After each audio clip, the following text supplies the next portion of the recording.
Mine is very simple.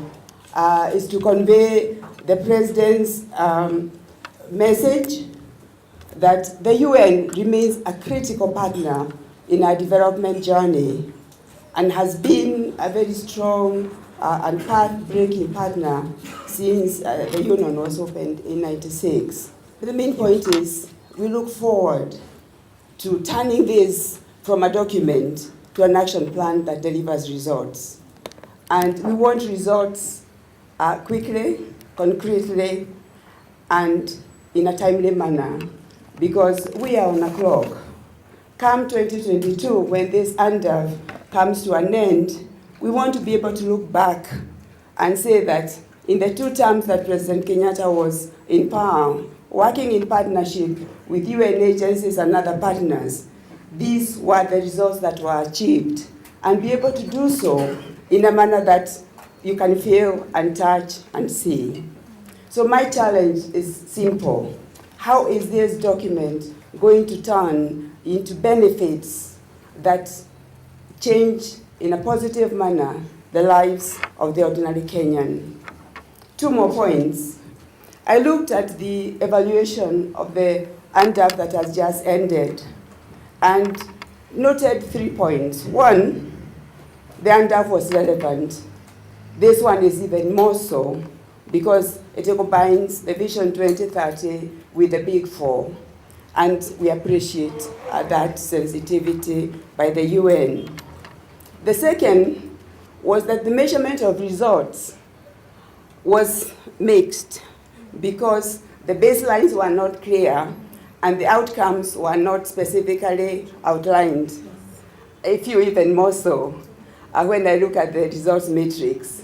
When you say that we are going to have political stability or civil participation, how are you going to measure it? And from what point are we measuring to what point? So what will success look like?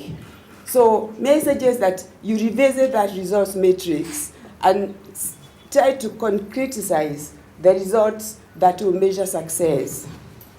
The third finding of the evaluation was that resource mobilization was mixed and that only about 50% of the program was fully funded. When I looked at the current UNDAF, about 50%, slightly more than 50% of the programs have still got to have funds secured. And my question therefore is, are we trying to bite off more than we can chew?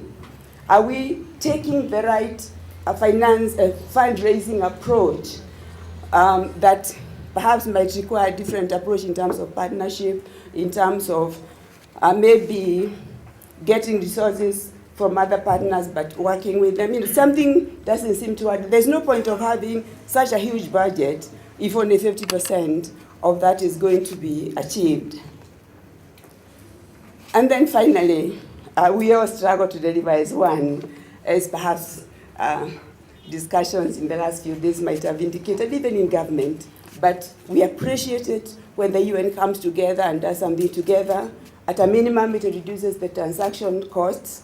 At best, it strengthens the impact. So we would encourage that there be visible attempts and efforts to, when we talk about the UN, to talk about the UN, not about UNHCR and so, or WHO or whoever.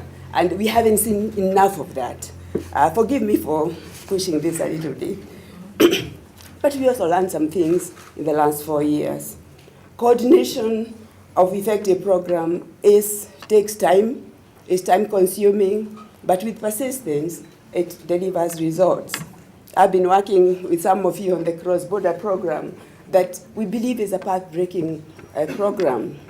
But it's been a couple of years, and we are not where we should be. Not for a lack of effort, but because it takes time. So staying the course and not giving up when things don't move, obviously is critical. When there's so much to do, when the challenges are so real and so compelling, it is very tempting to take on everything. And in the process, you could become everything to all people.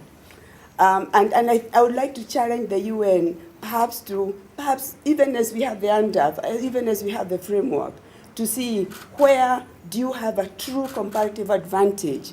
What is it that only the UN can do, or that the UN is best placed to do? And where is it that you can willingly cede territory to somebody else? And I'll leave you to answer that question, because you know this better than I do. Because as we move forward, there are going to be the core issues that you've always done very well: immunization, maternal child health, refugees. And those will evolve, but they are your core business. But there will be new issues. Devolution has taken root, but there are new challenges arising. How do you evolve in order to keep supporting the devolution process, and so on and so forth? So as we move forward, I would like to embrace this UNDAF as the way to go, where you start with a clear picture of what space you are going to occupy in the development agenda of Kenya. But even as we do so, let's not try to cover the waterfront. Let's select a few things that will do really, really well, that will show results by 2018. And let's not feel that we are failing when some of them don't work.